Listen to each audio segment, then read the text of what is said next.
waters ng Pandan, Catanduanes. Taglay ni Uwan, ang lakas ng hangin na umabot hanggang 185 kilometers per hour. Malapit sa gitna nito, yung pagbugso naman aabot hanggang 230 kilometers per hour.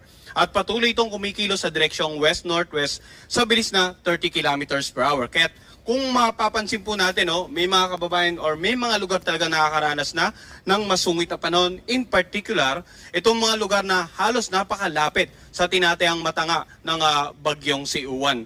Tanaw na rin ang bagyo sa ating Doppler radar at makikita nga natin yung malawak na mata nito ay patuloy na lumalapit sa kalupaan ng ating bansa at posibleng nahagip nga or direct hit yung tinatawag natin, yung pinaka-northernmost part ng Catanduanes.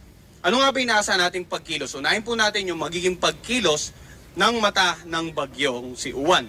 So, dito sa pinaka-latest forecast track natin, makikita natin